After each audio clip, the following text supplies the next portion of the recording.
Henry Mercer had worked security at Black Hollow Asylum for nearly 20 years. The pay was bad, the hours were worse, and the place, it was hell on earth. It wasn't the screams that got to him, or the patients rocking back and forth in the dark, whispering to people who weren't there. It wasn't even the old rotting smell of disinfectant that clung to the walls like death itself.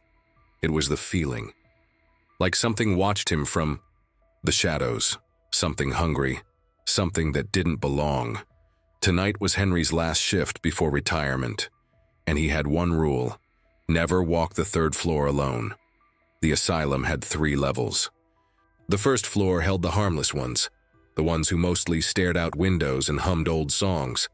The second floor had the violent patients, the ones who needed to be strapped down and medicated. But the third floor?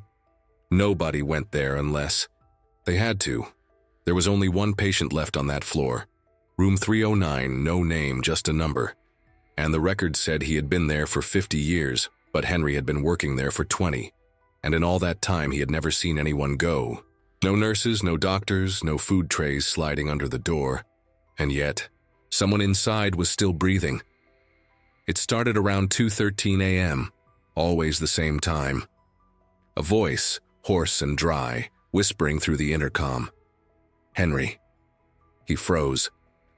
No one should know his name. The intercom system had been shut off years ago, after an old doctor hanged himself in the control room. But the voice came through anyway.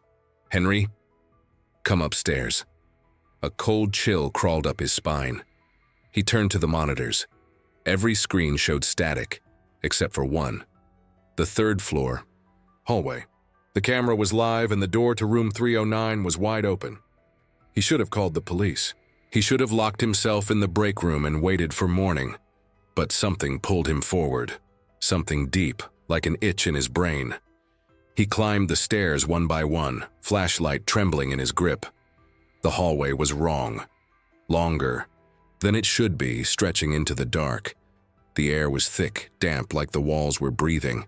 Then came the footsteps, slow, dragging, coming from the end of the hall.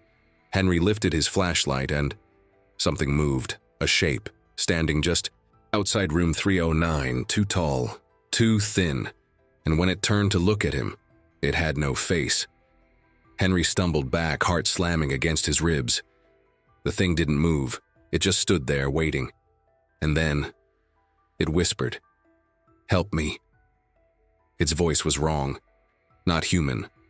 Like a dozen voices speaking at once.